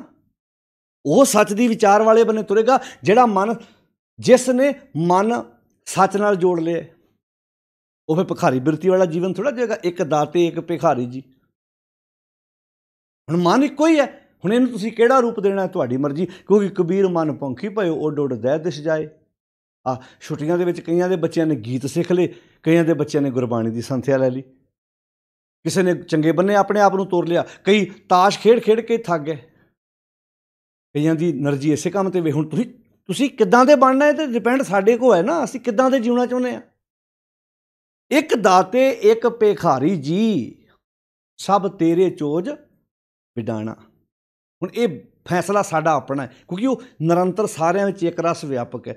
ਤੂੰ ਘਟ ਘਟ ਅੰਤਰ ਸਰਬ ਨਿਰੰਤਰ ਜੀ, ਹਰ ਏਕੋ ਪੁਰਖ ਸਮਾਣਾ, ਇੱਕ ਦਾਤੇ ਇੱਕ ਭਿਖਾਰੀ। ਹੁਣ ਇਹ ਗੱਲ ਜੀਵ ਦੀ ਹੋ ਰਹੀ ਹੈ, ਇੱਕ ਉਸ ਦਾਤੇ ਨਾਲ ਜੁੜ ਕੇ ਦਾਤਿਆਂ ਵਾਲਾ ਜੀਵਨ ਜਿਉ ਰਹੇ ਆ। ਉਹ ਨਹੀਂ ਧਿਰ ਧਿਰ ਦੇ ਮੱਥਾ, ਇਹ ਥੋੜ੍ਹਾ ਕਹਿੰਦੇ ਉੱਥੇ ਲੱਖਾਂ ਦਾ ਦਾਤਾ, ਉੱਥੋਂ ਆਹ ਭੀਖ ਮੰਗਣੀ, ਮੈਂ ਉੱਥੋਂ ਆਹ ਮੰਗਣੀ ਹੈ, ਸਾਰੀ ਦੀ ਤ੍ਰਿਸ਼ਨਾ ਨਹੀਂ ਬੁਝਦੀ। ਇੱਕ ਭਿਖਾਰੀਆਂ ਵਾਲਾ ਜੀਵਨ ਜਿਉ ਰਹੇ। ਜਿਵੇਂ ਆਪਾਂ ਪਿੱਛੇ ਪੜ੍ਹ ਰਹੇ ਹਾਂ, ਇਹ ਫੈਸਲਾ ਤੇਰਾ, ਤੂੰ ਨਿਰੰਜਨ ਨਾਲ ਸੁਰਤ ਜੋੜ ਕੇ ਜ਼ਿੰਦਗੀ ਜਿਉਣੀ ਹੈ ਕਿ ਅੰਜਨ ਦੇ ਨਾਲ ਜ਼ਿੰਦਗੀ ਜਿਉਣੀ ਹੈ। ਤੂੰ ਸੰਸਾਰ ਦੀ ਕਾਲਖ ਦਾ ਪ੍ਰਭਾਵ ਕਬੂਲਣਾ ਹੈ ਕਿ ਸੱਚ ਨਾਲ ਜੁੜਨਾ, ਇਹ ਫੈਸਲਾ ਤੇਰਾ ਆਪਣਾ ਹੈ। ਇਹ ਕਿਸਮਤ ਮਾੜੀ ਹੈ ਜੀ, ਸਾਡੇ ਭਾਗਾਂ 'ਚ ਇੰਝ ਲਿਖਿਆ ਜੀ। ਇਹ ਹਾਰੇ ਹੋਏ, ਥੱਕੇ ਹੋਏ, ਬੁਜ਼ਦਿਲ ਤੇ ਕਾਇਰ ਲੋਕਾਂ ਦੇ ਸੁਰਤ ਵਿੱਚੋਂ ਨਿਕਲੇ ਹੋਏ ਆਲਸ ਭਰੇ ਸ਼ਬਦਾਂ ਦੀ ਨਿਸ਼ਾਨੀ ਹੈ। ਥੱਕੇ ਹੋਏ ਬੰਦਿਆਂ ਦੀਆਂ ਨਿਸ਼ਾਨੀਆਂ ਨੇ। ਕਿਸਮਤ ਮਾੜੀ, ਸਾਡੇ ਭਾਗਾਂ 'ਚ ਨਹੀਂ ਲਿਖਿਆ, ਰੱਬ ਨੇ ਇੰਝ ਨਹੀਂ ਕਰਤਾ। ਉਹ ਇੱਦਾਂ ਪੇਸ਼ ਕਰਦੇ ਜਿਵੇਂ ਰੱਬ ਨੇ ਕਲਮ ਫੜ ਕੇ ਲਿਖਿਆ ਸੀ ਵੀ ਤੁਹਾਡੇ ਟੱਬਰ ਦੇ ਕੋਲ ਤੇ ਕੱਖ ਵੀ ਨਹੀਂ ਰਹਿਣਾ, ਤੁਸੀਂ ਤਾਂ ਖਤਮ ਹੋ ਜਾਣਾ ਸਾਰਿਆਂ ਨੇ, ਤੁਸੀਂ ਤਾਂ ਨਸ਼ੇ ਪੀ ਪੀ ਕੇ ਬਰਬਾਦ। ਇੱਦਾਂ ਥੋੜ੍ਹਾ, ਕੁਝ ਆਪਣੇ 'ਤੇ ਡਿਪੈਂਡ ਹੈ। ਕੁਝ ਆਪਣੇ ਆਪ ਨੂੰ ਬਦਲ, ਜ਼ਿੰਦਗੀ ਜਿਉਣ ਦੀ ਸੋਚ ਆਪਣੇ ਅੰਦਰ ਪੈਦਾ ਕਰ। ਬਦਲੇ ਨੇ ਕਈ ਬੰਦੇ, ਬੜੇ ਬੜੇ ਗੈਂਗ, ਜਿਹੜੇ ਗੈਂਗਸਟਰਾਂ ਦੇ ਆਗੂ ਸਨ, ਜਦੋਂ ਉਹਨਾਂ ਨੂੰ ਕਿਤੇ ਇੱਦਾਂ ਚੋਟ ਵੱਜੀ ਆ, ਮੁੜ ਕੇ ਸਮਾਜ ਸੁਧਾਰਕ ਬਣੇ ਕਿ ਨਹੀਂ? ਉਹ ਸਮਾਜ ਨੂੰ ਸਹੀ ਸੇਧ ਦੇਣ ਵਾਲਾ। ਤੁਸੀਂ ਇੱਦਾਂ ਕਹਿੰਦੇ ਇਹ ਭਾਗਾਂ 'ਚ ਹੀ ਰੱਬ ਨੇ ਲਿਖ ਦਿੱਤਾ ਜੀ, ਅਸੀਂ ਤਾਂ ਗੈਂਗ ਸਾਰੀ ਜ਼ਿੰਦਗੀ ਬਣਾ ਕੇ ਇੱਦਾਂ ਠੱਗੀਆਂ ਮਾਰਨੀਆਂ ਸੀ। ਉਹ ਅੱਜ ਸਮਾਜ ਨੂੰ ਸੇਧ ਦੇਣ ਵਾਲੇ ਵੀ ਬਣੇ ਨੇ। ਕਈ ਹੈਗੇ ਨੇ ਸਮਾਜ 'ਚ ਨੌਜਵਾਨ ਐਸੇ, ਜਿਹੜੇ ਕਦੀ ਡਕੈਤੀਆਂ ਕਰਦੇ ਸੀ, ਲੁੱਟ ਖਸੁੱਟ ਕਰਦੇ ਸੀ, ਜਦੋਂ ਕਿਤੇ ਚੋਟ ਵੱਜੀ ਤੁਰ ਪਏ ਦੂਜੇ ਬੰਨੇ। ਆਪਣੇ ਆਪ ਨੂੰ ਬਦਲ ਲਿਆ ਉਹਨਾਂ ਨੇ ਵੀ। ਇਹਨੂੰ ਕਹਿੰਦੇ ਕਬੀਰ ਸਤਿਗੁਰ ਸੂਰਮੈ ਬਾਹਿਆ ਬਾਣ ਜੋ ਏਕ, ਲਾਗਤ ਹੀ ਭੋਏ ਗਿਰ ਪਰਿਆ ਪਰਾ ਕਰੇ ਜੇ ਸ਼ੇਕ। ਜਦੋਂ ਅਣਿਆਲਾ ਤੀਰ ਵੱਜਿਆ ਗੱਲ ਬਣ ਗਈ, ਜ਼ਿੰਦਗੀ ਜਿਉਣ ਦਾ ਤਰੀਕਾ ਬਦਲ ਗਿਆ। ਇਹਨੂੰ ਆਖਿਆ ਸੀ ਕਬੀਰ ਗੂੰਗਾ ਹੁਆ ਬਾਬਰਾ, ਹੁਣ ਬਹਿਰਾ ਹੁਆ ਕਾਨ, ਪਾਉਂ ਤੇ ਪਿੰਗਲ ਪਿਆ ਕਦੋਂ ਮਾਰਿਆ ਸਤਿਗੁਰਬਾਨ। ਇੱਕ ਦਾਤੇ ਇੱਕ ਭਿਖਾਰੀ ਜੀ, ਸਭ ਤੇਰੇ ਚੋਜ ਵਡਾਣਾ। ਮਾਲਕ ਜੀ ਚੋਜ ਤੁਹਾਡੇ ਹੀ ਹੈ, ਇਹ ਤੁਹਾਡਾ ਹੁਕਮ ਹੈ। ਜਿਹੜਾ ਉਹਦੀ ਰਜਾ 'ਚ ਤੁਰ ਕੇ ਸੱਚ ਨਾਲ ਜ਼ਿੰਦਗੀ ਜੂਏਗਾ ਉਹ ਦਾਤਿਆਂ ਵਾਲਾ ਜੀਵਨ ਜੂਏਗਾ। ਇੱਕ ਭਿਖਾਰੀਆਂ ਵਾਲਾ ਭਖੂ ਭਖੂ ਕਰਦਿਆਂ ਸਾਰੀ ਜ਼ਿੰਦਗੀ ਲੰਘ ਜਾਣੀ ਹੈ, ਭੁੱਖ ਮਿਟਣੀ ਨਹੀਂ ਕਈਆਂ ਦੀ। ਹੁਣ ਭਿਖਾਰੀ ਕਿੱਦਾਂ? ਹੁਣ ਭੀਖ ਇੱਕ ਕਿਸਮ ਦੀ ਥੋੜ੍ਹਾ, ਕਈਆਂ ਦੇ ਕੋਲ ਸਭ ਕੁਝ ਹੋਣ ਤੋਂ ਬਾਅਦ ਨੀਅਤ ਨਹੀਂ ਰੱਜਦੀ। ਕਈ ਐਸੇ ਪਰਿਵਾਰ ਵੇਖੇ ਹੋਣੇ, ਘਰ ਗੱਡੀਆਂ ਦੋ ਦੋ ਖਲੋਤੀਆਂ, ਪਰਿਵਾਰ ਦੇ ਜੀਆਂ ਕੋ ਕੱਲੇ ਕੱਲੇ ਕੋ ਬਾਈਕ ਗੱਡੀਆਂ ਘਰ ਖਲੋਤੀਆਂ, ਫਿਰ ਵੀ ਪੁੱਤ ਵਿਆਹੁਣ ਲੱਗਿਆਂ ਨਿਗਾਹ ਹੁੰਦੀ ਵੀ ਅੱਗੇ ਗੱਡੀ ਵਧੀਆ ਮਿਲ ਜਾਏ।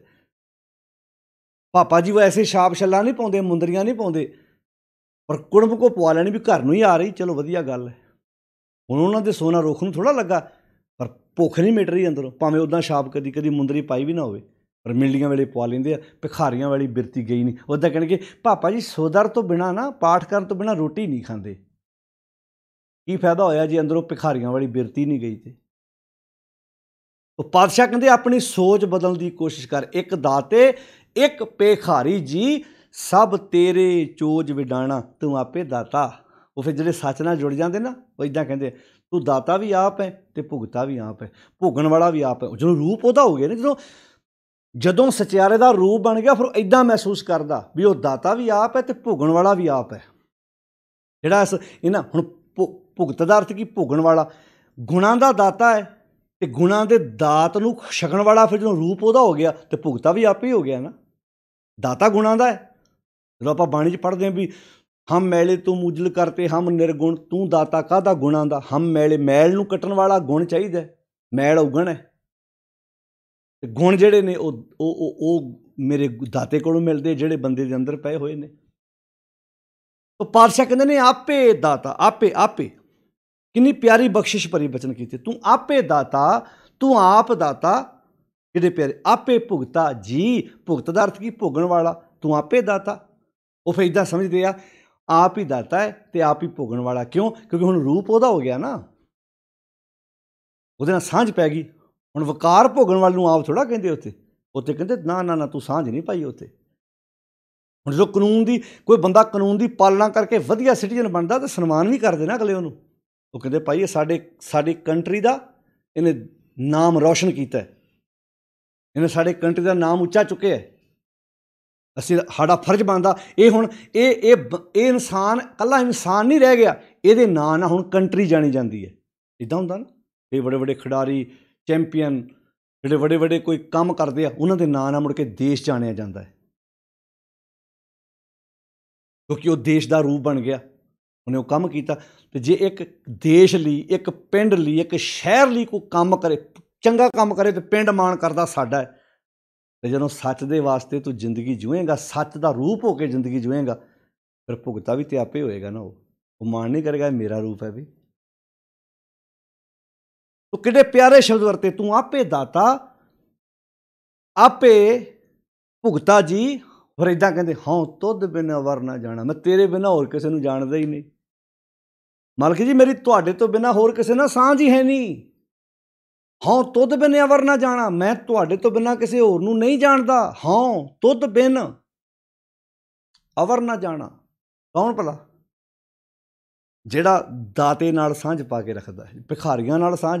ਜਿਹੜੀ ਬਿਰਤੀ ਭਿਖਾਰੀਆਂ ਵਾਲੀ ਉਹ ਥੋੜ੍ਹਾ ਇੰਝ ਕਹੇਗਾ ਹਾਂ ਤੁਧ ਬਿਨ ਅਵਰ ਨਾ ਜਾਣਾ। ਤੋ ਅੱਗੇ ਪਾਸ਼ਾ ਬਖਸ਼ਿਸ਼ ਕਰਦੇ ਨੇ, ਤੂੰ ਪਾਰ ਬ੍ਰਹਮ ਬੇਅੰਤ ਜੀ ਤੇਰੇ ਕਿਆ ਗੁਣ ਆਖ ਵਿਖਾਣਾ। ਤੁਸੀਂ ਪਾਰ ਬ੍ਰਹਮ ਹੋ, ਬੇਅੰਤ ਗੁਣਾਂ ਦੇ ਮਾਲਕ ਹੋ। ਹਾਂ ਕਿਆ ਗੁਣ ਆਖ ਵਿਖਾਣਾ, ਮੈਂ ਤੁਹਾਡੇ ਕਿਹੜੇ ਕਿਹੜੇ ਗੁਣ ਨੂੰ ਬਿਆਨ ਕਰਾਂ। ਮੈਂ ਤਾਂ ਜੇ ਕੁਝ ਗੁਣਾਂ ਨਾਲ ਹੀ ਤੁਹਾਡੇ ਸਾਂਝ ਪਾਈ ਤੇ ਮੈਨੂੰ ਤਾਂ ਇੰਝ ਲੱਗਣ ਲੱਗ ਪਿਆ ਮੈਂ ਦਾਤੇ ਦਾ ਰੂਪ ਹਾਂ। ਇਹ ਉਹਨਾਂ ਸਿੱਖਾਂ ਦੀਆਂ ਵਿਚਾਰਾਂ ਪੜ੍ਹ ਕੇ ਵੇਖੋ ਜਿਹੜੇ ਕਿਸੇ ਧਿਰ ਦੇ ਮੁਹਤਾਜ ਨਹੀਂ ਹੋਏ। ਬੜੇ ਬੜੇ ਬਾਦਸ਼ਾਹ ਵੀ ਉਹਨਾਂ ਨੂੰ ਡੇਗਣ ਦੀ ਕੋਸ਼ਿਸ਼ ਕਰਦੇ, ਪਰਵਾਹ ਨਹੀਂ ਕੀਤੀ ਉਹਨਾਂ ਨੇ। ਲਾਲਚ ਦਿੱਤੇ ਗਏ, ਡਰਾਵੇ ਦਿੱਤੇ ਗਏ, ਪਰਵਾਹ ਨਹੀਂ ਕੀਤੀ ਉਹਨਾਂ ਨੇ। ਉਹ ਆਪਣੇ ਅਕੀਦੇ 'ਤੇ, ਆਪਣੇ ਭਰੋਸੇ 'ਤੇ ਐਨ ਅਟੁੱਟ ਵਿਸ਼ਵਾਸ ਰੱਖ ਕੇ ਦ੍ਰਿੜ ਰਹੇ। ਤੂੰ ਪਾਰ ਬ੍ਰਹਮ ਬੇਅੰਤ ਜੀ ਤੇਰੇ ਕਿਆ ਗੁਣ ਆਖ ਵਿਖਾਣਾ। ਮੈਂ ਤੁਹਾਡੇ ਕਿਹੜੇ ਕਿਹੜੇ ਗੁਣ ਕਹਿ ਕੇ ਬਿਆਨ ਕਰਾਂ। ਗਊ ਕੋ ਚਾਰੇ ਸਾਰਦੂਲ, ਕੌਡੀ ਕਾ ਲਖ ਹੁਆ ਮੂਲ, ਬੱਕਰੀ ਕੋ ਹਸਤੀ ਪ੍ਰਤਪਾਲੇ, ਆਪਣਾ ਪ੍ਰਭ ਨਦਰ ਨਿਹਾਲੇ, ਕਿਰਪਾ ਨਿਦਾਨ ਪ੍ਰੀਤਮ ਪ੍ਰਭ ਮੇਰੇ, ਬਰਨ ਨਾ ਸਾਕੋਂ ਬਹੁ ਗੁਣ ਤੇਰੇ। ਤੇਰੇ ਕਵਣ ਕਵਣ ਗੁਣ ਕਹਿ ਕਹਿ ਗਾਵਾਂ, ਤੂੰ ਸਾਹਿਬ ਗੁਣੀ ਨਿਦਾਨਾ। ਤੂੰ ਪਾਰ ਬ੍ਰਹਮ ਬੇਅੰਤ ਜੀ ਤੇਰੇ ਕਿਆ ਗੁਣ ਆਖ ਵਿਖਾਣਾ। ਤੋਂ ਅੱਗੇ ਬਖਸ਼ਿਸ਼ ਕਰਦੇ ਨੇ, ਜੋ ਸੇਵੈ ਤੁਧ ਜੀ, ਜਿਹੜੇ ਤੈਨੂੰ ਸੇਵਦੇ ਨੇ, ਜਿਹੜੇ ਤੇਰੀ ਰਜਾ 'ਚ ਤੁਰਦੇ ਨੇ, ਜਿਹੜੇ ਤੇਰੀ ਰਜਾ 'ਚ ਤੁਰ ਕੇ ਦਾਤਿਆਂ ਦਾ ਰੂਪ ਬਣ ਗਏ, ਦਾਤੇ ਦਾ ਰੂਪ ਬਣ ਗਏ। ਜੋ ਸੇਵੈ ਤੁਧ ਜੀ। ਤੇ ਕਿਹੜੇ ਪਿਆਰੇ ਬਚਨ ਕਹੇ, ਜਨ ਨਾਨਕ ਤਿੰਨ ਕੁਰਬਾਨਾ। ਨਾਨਕ ਜਨ ਉਹਨਾਂ ਤੋਂ ਆਪਾ ਆਪ ਕੁਰਬਾਨ ਕਰਦਾ ਹੈ। ਇਹਨਾਂ ਤੋਂ ਪਿੱਛੇ ਲੈ ਜਾਓ ਹੁਣ ਸੁਰਤ। ਆਪਾਂ ਗੱਲ ਪਿੱਛੋਂ ਸ਼ੁਰੂ ਕੀਤੀ ਨਾ, ਸੋ ਪੁਰਖ ਨਿਰੰਜਨ, ਹਰ ਪੁਰਖ ਨਿਰੰਜਨ। ਉਹ ਮਾਲਕ ਆਪ ਪੁਰਖ ਵਿਆਪਕ ਹੈ, ਨਿਰੰਜਨ ਵਿਆਪਕ ਹੋ ਕੇ ਵੀ ਮਾਇਆ ਦੀ ਕਾਲ ਤੋਂ ਰਹਿਤ ਹੈ। ਤੇ ਦੂਜੇ ਬੰਦ 'ਚ ਕੀ ਆਖਿਆ, ਤੂੰ ਘਟ ਘਟੇ ਅੰਤਰ। ਤੁਸੀਂ ਸਾਰਿਆਂ ਦੇ ਹਿਰਦੇ 'ਚ ਇੱਕ ਰਸ ਵਿਆਪਕ ਜੇ, ਤੂੰ ਘਟ ਘਟੇ ਅੰਤਰ। ਨਾਲ ਕਹਿਤਾ ਸਰਬ ਨਿਰੰਤਰ, ਸਾਰਿਆਂ 'ਚ ਇੱਕ ਰਸ ਵਿਆਪਕ ਜੇ। ਇਹ ਨਹੀਂ ਵੀ ਹੁਣ ਹੈਗਾ ਤੇ ਬਾਅਦ ਵਿੱਚ ਨਹੀਂ ਹੋਏਗਾ। ਇੱਕ ਰਸ ਸਾਰਿਆਂ 'ਚ ਵਿਆਪਕ ਜੇ, ਤੂੰ ਘਟ ਘਟੇ ਅੰਤਰ ਸਰਬ ਨਿਰੰਤਰ ਜੀ। ਹਰ ਇੱਕੋ ਪੁਰਖ ਸਮਾਣਾ, ਇੱਕ ਦਾਤੇ ਇੱਕ ਭਿਖਾਰੀ ਜੀ। ਹੁਣ ਫੈਸਲਾ ਬੰਦਿਆ ਤੇਰਾ ਵੀ ਤੂੰ ਉਸ ਦਾਤੇ ਨਾਲ ਜੁੜ ਕੇ ਦਾਤਿਆਂ ਵਾਲਾ ਜੀਵਨ ਜਿਉਣਾ ਹੈ ਕਿ ਜਾਂ ਭਿਖਾਰੀ ਬਣ ਕੇ ਜ਼ਿੰਦਗੀ ਜਿਉਣੀ ਹੈ। ਇਹ ਹੁਣ ਫੈਸਲਾ ਤੇਰਾ, ਇਹ ਹੱਥ ਤੇਰੇ ਹੈ। ਇਹ ਉਹ ਸੋਦਰ ਦੀ ਬਾਣੀ ਹੈ ਜਿਹੜੀ ਆਪਾਂ ਰੋਜ਼ਾਨਾ ਪੜ੍ਹਦੇ। ਇੱਕ ਦਾਤੇ ਇੱਕ ਭਿਖਾਰੀ ਜੀ, ਸਭ ਤੇਰੇ ਚੋਜ ਵਜਾਣਾ। ਇਹ ਚੋਜ ਤੇਰੇ ਨੇ, ਇਹ ਰਜਾ ਤੇਰੀ ਹੈ ਮਾਲਕ ਜੀ। ਜਿਹੜੇ ਤੁਹਾਡੀ ਰਜਾ ਦੀ ਪਾਲਣਾ ਕਰਕੇ ਆਪਣੀ ਜ਼ਿੰਦਗੀ ਨੂੰ ਖੂਬਸੂਰਤ ਬਣਾਉਂਦੇ ਨੇ, ਉਹ ਜੀਵਨ ਸਚਿਆਰਾ ਬਣਾ ਲੈਂਦੇ ਨੇ। ਜਿਹੜੇ ਤੁਹਾਡੇ ਨਾਲ ਲਿੰਕ ਤੋੜ ਬੈਠਦੇ ਨੇ, ਉਹ ਆਪਣੀ ਜ਼ਿੰਦਗੀ ਨੂੰ ਬਰਬਾਦ ਕਰ ਬੈਠਦੇ ਨੇ। ਇੱਕ ਦਾਤੇ ਇੱਕ ਭਿਖਾਰੀ ਜੀ, ਸਭ ਤੇਰੇ ਚੋਜ ਵਡਾਣਾ। ਤੋਂ ਕਿਹੜੇ ਪਿਆਰੇ ਬਚਨ ਕਹਿੰਦੇ ਕਿ ਤੂੰ ਆਪੇ ਦਾਤਾ। ਉਹਨਾਂ ਨੂੰ ਫਿਰ ਸਮਝ ਆ ਜਾਂਦੀ ਹੈ ਜਿਹੜੇ ਜਿਹੜੇ ਸੱਚ ਨਾਲ ਜੁੜ ਕੇ ਆਪਣਾ ਜੀਵਨ ਸਚਿਆਰਾ ਬਣਾਉਂਦੇ, ਫਿਰ ਇਦਾਂ ਕਹਿੰਦੇ ਤੂੰ ਆਪੇ ਦਾਤਾ, ਹੇ ਮਾਲਕ ਜੀ ਤੁਸੀਂ ਆਪ ਹੀ ਦਾਤੇ ਹੋ ਤੇ ਆਪੇ ਭੁਗਤਾ ਜੀ। ਭੁਗਤ ਦਾ ਅਰਥ ਕੀ? ਭੋਗਣ ਵਾਲਾ। ਭੋਗਣ ਦਾ ਅਰਥ ਹੁੰਦਾ ਖਾਣਾ ਛਕਣਾ। ਭੋਗਣ ਵਾਲਾ ਕੀ ਹੈ? ਗੁਣਾਂ ਨੂੰ ਗ੍ਰਹਿਣ ਕਰਨ ਵਾਲਾ ਵੀ ਹੁਣ ਉਹ ਤੁਹਾਡਾ ਹੀ ਰੂਪ ਬਣ ਗਿਆ। ਤੂੰ ਆਪ ਹੀ ਭੁਗਤੇ, ਆਪੇ ਰਸੀ ਆਪ ਰਸ, ਆਪੇ ਰਾਵਣ ਹਾਰ, ਆਪੇ ਹੋਵੇ ਚੁਲੜਾ, ਆਪੇ ਸੇਜ ਅਤਾਰ। ਉਹ ਰੂਪ ਆਪ ਬਣ ਗਿਆ। ਉਹ ਪਾਤਸ਼ਾਹ ਕਹਿੰਦੇ ਨੇ ਇੱਕ ਦਾਤੇ ਇੱਕ ਭਿਖਾਰੀ ਜੀ, ਸਭ ਤੇਰੇ ਚੋਜ ਵਿਡਾਣਾ, ਤੂੰ ਆਪੇ ਦਾਤਾ ਆਪੇ ਭੁਗਤਾ ਜੀ, ਹਉ ਤੁਧ ਬਿਨ ਅਵਰ ਨਾ ਜਾਣਾ। ਉਹ ਇੱਦਾਂ ਕਹਿੰਦਾ, ਮਾਲਕ ਜੀ ਮੈਂ ਤੁਹਾਡੇ ਤੋਂ ਬਿਨਾਂ ਕਿਸੇ ਹੋਰ ਨੂੰ ਜਾਣਦਾ ਹੀ ਨਹੀਂ, ਮੇਰੀ ਤੁਹਾਡੇ ਤੋਂ ਬਿਨਾਂ ਕਿਸੇ ਹੋਰ ਨਾਲ ਸਾਂਝ ਨਹੀਂ। ਫਿਰ ਇੱਦਾਂ ਮਾਣ ਨਾਲ ਕਹਿੰਦਾ, ਸਿੱਖੋ ਸ਼ਬਦ ਪਿਆਰਿਓ, ਜਨਮ ਮਰਨ ਕੀ ਟੇਕ, ਮੁਖ ਉਜਲ ਸਦਾ ਸੁਖੀ, ਨਾਨਕ ਸਿਮਰਤ ਏਕ। ਉਹ ਇੱਦਾਂ ਕਹਿੰਦਾ, ਧਰ ਜੀਅਰੇ ਇੱਕ ਟੇਕ ਤੂੰ, ਲਾਹਾ ਬਿਡਾਨੀ ਆਸ, ਨਾਨਕ ਨਾਮ ਧਿਆਈਏ ਕਾਰਜ ਆਵੈ ਰਸ। ਤੂੰ ਆਪੇ ਦਾਤਾ ਆਪੇ ਭੁਗਤਾ ਜੀ, ਹਉ ਤੁਧ ਬਿਨ ਅਵਰ ਨਾ ਜਾਣਾ, ਤੂੰ ਪਾਰ ਬ੍ਰਹਮ ਬੇਅੰਤ ਬੇਅੰਤ ਜੀ, ਤੇਰੇ ਕਿਆ ਗੁਣ ਆਖ ਵਿਖਾਣਾ। ਹੇ ਬੇਅੰਤ ਪ੍ਰਮਾਤਮਾ ਜੀ, ਤੁਹਾਡੇ ਮੈਂ ਕਿਹੜੇ ਕਿਹੜੇ ਗੁਣ ਨੂੰ ਬਿਆਨ ਕਰਾਂ। ਮੈਂ ਤੁਹਾਡੇ ਸਮੁੱਚੇ ਗੁਣਾਂ ਨੂੰ ਬਿਆਨ ਨਹੀਂ ਕਰ ਸਕਦਾ, ਕਿਉਂਕਿ ਕੋਈ ਨਾ ਜਾਣੇ ਤੇਰਾ ਕੀਤਾ ਕੇਵੜ ਚੀਰਾ। ਕੋਈ ਨਹੀਂ ਜਾਣਦਾ ਤੁਹਾਡਾ ਵਿਸਥਾਰ ਕਿੱਡਾ ਵੱਡਾ ਹੈ। ਬਸ ਮੇਰਾ ਤਾਂ ਇੰਨਾ ਮਕਸਦ ਹੈ ਕਿ ਮੈਂ ਤੁਹਾਡੇ ਜਿੰਨੇ ਗੁਣ ਮੈਨੂੰ ਸਮਝ ਆ ਜਾਣ, ਉਨੇ ਕੁ ਮੈਂ ਗੁਣਾਂ ਦੇ ਮੋਤੀ ਆਪਣੀ ਜ਼ਿੰਦਗੀ 'ਚ ਪਰੋ ਕੇ ਆਪਣੀ ਜ਼ਿੰਦਗੀ ਨੂੰ ਸਚਾਰਾ ਬਣਾਉਣ ਦੀ ਮੇਰੀ ਕੋਸ਼ਿਸ਼ ਜਾਰੀ ਹੈ, ਜਾਰੀ ਰਹੇਗੀ, ਕਿ ਮੈਂ ਤੁਹਾਡੇ ਨਾਲ ਸਾਂਝ ਪਾ ਕੇ ਆਪਣੇ ਜੀਵਨ ਨੂੰ ਉੱਚਾ ਚੁੱਕ ਸਕਾਂ। ਪਾਤਸ਼ਾਹ ਕਹਿੰਦੇ, ਹੇ ਮਾਲਕ ਜੀ ਤੁਸੀਂ ਬੇਅੰਤ ਜੇ, ਬੇਅੰਤ ਗੁਣਾਂ ਦੇ ਮਾਲਕ ਹੋ, ਤੁਧ ਬਿਨ ਅਵਰ ਨਾ ਜਾਣਾ, ਤੂੰ ਪਾਰ ਬ੍ਰਹਮ ਬੇਅੰਤ ਬੇਅੰਤ ਜੀ। ਕਿੰਨੇ ਪਿਆਰੇ ਸ਼ਬਦ ਵਰਤੇ, ਤੁਸੀਂ ਬੇਅੰਤ ਗੁਣਾਂ ਦੇ ਮਾਲਕ ਹੋ ਪਾਰ ਬ੍ਰਹਮ ਜੀ। ਤੋਂ ਅੱਗੇ ਬਖਸ਼ਿਸ਼ ਕਰਦੇ ਨੇ, ਤੇਰੇ ਕਿਆ ਗੁਣ ਆਖ ਵਿਖਾਣਾ, ਮੈਂ ਤੁਹਾਡੇ ਕਿਹੜੇ ਕਿਹੜੇ ਗੁਣ ਨੂੰ ਬਿਆਨ ਕਰਾਂ। ਜੋ ਸੇਵੈ ਜੋ ਸੇਵੈ ਤੁਧ ਜੀ, ਜਨ ਨਾਨਕ ਤੈਨੂੰ ਕੁਰਬਾਨਾ। ਨਾਨਕ ਜਨ ਉਹਨਾਂ ਤੋਂ ਕੁਰਬਾਨ ਜਾਂਦਾ ਹੈ ਜਿਹੜੇ ਤੈਨੂੰ ਸੇਵਦੇ ਨੇ, ਜਿਹੜੇ ਆਪਣੇ ਮਨ ਨੂੰ ਤੁਹਾਡੀ ਰਜਾ ਵਿੱਚ ਤੋਰ ਕੇ ਸਚਿਆਰਾ ਬਣਨ ਦੀ ਕੋਸ਼ਿਸ਼ ਕਰਦੇ ਨੇ। ਉਹ ਮਹਿਸੂਸ ਕਰਦੇ ਵੀ ਉਹ ਸਾਰੇ ਹਿਰਦਿਆਂ 'ਚ ਇੱਕ ਰਸ ਵਿਆਪਕ ਹੈ, ਉਹਦੇ ਨਾਲ ਸਾਂਝ ਪਾ ਕੇ ਅਸੀਂ ਜ਼ਿੰਦਗੀ ਨੂੰ ਖੂਬਸੂਰਤ ਬਣਾਉਣਾ ਹੈ। ਇਹ ਸੋ ਪੁਰਖ ਦੀ ਬਾਣੀ ਜਿਹੜੀ ਹੈ, ਉਸ ਸ਼ਬਦ ਦਾ ਆਪਾਂ ਦੂਸਰੇ ਬੰਦ ਦਾ ਪਾਠ ਕੀਤਾ ਹੈ, ਕਿਉਂਕਿ ਇਹ ਸ਼ਬਦ ਗੁਰੂ ਰਾਮਦਾਸ ਪਿਤਾ ਜੀ ਦੀ ਰਸਨਾ ਤੋਂ ਉਚਾਰਨ ਕੀਤਾ ਹੈ। ਇਹਦੇ ਕੁੱਲ 5 ਬੰਦ ਨੇ, ਆਪਾਂ 2 ਬੰਦਾਂ ਦੀ ਵਿਚਾਰ ਕਰ ਚੁੱਕੇ, ਕਿਉਂਕਿ ਸ਼ਬਦ ਦਾ ਆਕਾਰ ਥੋੜ੍ਹਾ ਜਿਹਾ ਵੱਡਾ ਹੋਣ ਕਰਕੇ ਆਪਾਂ ਇੱਕੇ ਦਿਨ ਵਿਚਾਰ ਤਾਂ ਨਹੀਂ ਕੀਤੀ, ਤਾਂ ਕਿ ਅਸੀਂ ਵਿਸਥਾਰ ਨਾਲ ਸਮਝ ਸਕੀਏ ਕਿ ਗੁਰੂ ਪਾਤਸ਼ਾਹ ਇਸ ਇਕੱਲੇ ਬੰਦ ਵਿੱਚ ਸਾਨੂੰ ਕੀ ਸਿੱਖਿਆ ਦਿੰਦੇ ਨੇ। ਅਸੀਂ ਰੋਜ਼ਾਨਾ ਪੜ੍ਹਦੇ ਹਾਂ, ਕੋਸ਼ਿਸ਼ ਕਰੋ ਜਿੰਨੀ ਪੜ੍ਹਦੇ ਹੋ ਬਾਣੀ, ਉਹਦੇ ਨਾਲ ਨਾਲ ਅਰਥ ਭਾਵ ਵੀ ਵਿਚਾਰਨ ਦੀ ਕੋਸ਼ਿਸ਼ ਕਰੋ, ਤਾਂ ਕਿ ਅਸੀਂ ਆਪਣੇ ਵਿਗੜੇ ਹੋਏ ਮਨ ਨੂੰ, ਜਿਹੜਾ ਪੰਛੀ ਮਨ ਕਦੀ ਕਿਸੇ ਦਰਖਤ 'ਤੇ ਬੈਠ ਕੇ ਫਲ ਚੱਕਦਾ, ਕਦੀ ਕਿਸੇ ਦਰਖਤ 'ਤੇ ਬੈਠ ਕੇ ਫਲ ਚੱਕਦਾ, ਇਹਨੂੰ ਅਸੀਂ ਚੰਗਾ ਫਲ ਦੇ ਸਕੀਏ। ਕਬੀਰ ਮਨ ਪੰਖੀ ਪਇਓ, ਉੱਡ ਉੱਡ ਦਹਿ ਦਿਸ਼ ਜਾਏ, ਜੋ ਜੈਸੀ ਸੰਗਤ ਮਿਲੈ ਸੋ ਤੈਸੋ ਫਲ ਖਾਏ। ਆਓ ਇਸ ਮਨ ਨੂੰ ਸੱਚ ਦਾ ਫਲ ਖਵਾਉਣ ਦੀ ਕੋਸ਼ਿਸ਼ ਕਰੀਏ, ਤਾਂ ਕਿ ਸਾਡਾ ਮਨ ਉਹਦਾ ਰੂਪ, ਤਾਂ ਕਿ ਆਖਿਆ ਸੀ ਮਨ ਤੂੰ ਜੋਤ ਸਰੂਪ ਹੈ, ਇਹਨੂੰ ਖੋਤਾ ਵੀ ਆਖਿਆ ਮਨ ਨੂੰ, ਅਤੇ ਇਹਨੂੰ ਨਾਲ ਇਹ ਵੀ ਕਿਹਾ ਉਹ ਹੈਗਾ ਤੂੰ ਉਹਦਾ ਰੂਪ ਹੈ। ਕਿਹੜੇ ਬੰਨੇ ਤੁਰੇ ਫਿਰਦੇ, ਮਨ ਤੂੰ ਜੋਤ ਸਰੂਪ ਹੈ, ਆਪਣਾ ਮੂਲ ਪਛਾਣ, ਮਨ ਹਰ ਜੀ ਤੇਰੇ ਨਾਲ ਹੈ, ਗੁਰਮਤੀ ਰੰਗ ਮਾਣ। ਆਓ ਇਸ ਮਨ ਨੂੰ ਸੱਚ ਨਾਲ ਜੋੜ ਕੇ ਸਚਿਆਰਾ ਬਣਾਉਣ ਦੀ ਕੋਸ਼ਿਸ਼ ਕਰੀਏ, ਤਾਂ ਕਿ ਅਸੀਂ ਉਸ ਦਾਤੇ ਦਾ ਰੂਪ ਬਣ ਕੇ ਜ਼ਿੰਦਗੀ ਜੂ ਸਕੀਏ, ਅਤੇ ਧਿਰ ਧਿਰ ਦੇ ਮੁਹਤਾਜ ਨਾ ਹੋਈਏ। ਦਰ ਦਰ 'ਤੇ ਸਾਨੂੰ ਕਿਸੇ 'ਤੇ ਮੱਥਾ ਟੇਕਣ ਦੀ ਲੋੜ ਨਹੀਂ। ਗੁਰੂ ਗ੍ਰੰਥ ਸਾਹਿਬ ਜੀ ਦੀ ਬਾਣੀ ਪੜ੍ਹੋ, ਸਮਝੋ, ਵਿਚਾਰੋ, ਅਤੇ ਆਪਣੀ ਜ਼ਿੰਦਗੀ ਨੂੰ ਖੂਬਸੂਰਤ ਬਣਾਉਣ ਦਾ ਯਤਨ ਕਰੀਏ। ਨਸ਼ਿਆਂ ਤੋਂ, ਵਹਿਮਾਂ ਭਰਮਾਂ ਪਖੰਡਾਂ ਤੋਂ ਆਪਣੇ ਆਪ ਨੂੰ ਬਚਾ ਕੇ ਰੱਖੀਏ। ਕੁਝ ਨਹੀਂ ਪਿਆ ਇਹਨਾਂ ਪੁੱਠਿਆਂ ਕੰਮਾਂ ਵਿੱਚ, ਜੋਤਸ਼ੀਆਂ ਪਾਂਧਿਆਂ ਕੋਲੋਂ, ਸਿਆਣਿਆਂ ਕੋਲੋਂ ਲੋਕ ਭਟਕਦੇ ਫਿਰਦੇ ਆ। ਕਿੰਨੀਆਂ ਕੀਮਤੀ ਵਿਚਾਰਾਂ ਗੁਰੂ ਰਾਮਦਾਸ ਪਿਤਾ ਮਹਾਰਾਜ ਵਰਗੀ ਸ਼ਖਸੀਅਤ ਨੇ ਸਾਡੇ ਵਾਸਤੇ ਇਹ ਆਪਣੀ ਸੁਰਤ ਵਿੱਚੋਂ ਉਚਾਰਨ ਕੀਤੀਆਂ, ਸਾਨੂੰ ਐਡਾ ਵੱਡਾ ਅਗੰਮੀ ਗਿਆਨ ਬਖਸ਼ਿਸ਼ ਕੀਤਾ। ਆਓ ਇਹਦੇ ਨਾਲ ਸਾਂਝ ਪਾ ਕੇ ਆਪਣੇ ਜੀਵਨ ਨੂੰ ਉੱਚਾ ਸੁੱਚਾ ਬਣਾਉਣ ਦੀ ਕੋਸ਼ਿਸ਼ ਕਰੀਏ। ਸਾਰਿਆਂ ਦਾ ਧੰਨਵਾਦ ਜੋ ਆਪ ਨਿਰੰਤਰ ਸਮਾਂ ਕੱਢ ਕੇ ਬਾਣੀ ਦੀਆਂ ਵਿਚਾਰਾਂ ਨੂੰ ਸਰਵਣ ਕਰਦੇ ਜੇ। ਇੰਨੇ ਕੁ ਬਚਨ ਪ੍ਰਵਾਨ ਕਰਨੇ ਜੀ। ਅਦਬ ਸਤਿਕਾਰ ਨਾਲ ਫਤਿਹ ਬੁਲਾਓ। ਵਾਹਿਗੁਰੂ ਜੀ ਕਾ ਖਾਲਸਾ, ਵਾਹਿਗੁਰੂ ਜੀ ਕੀ ਫਤਿਹ।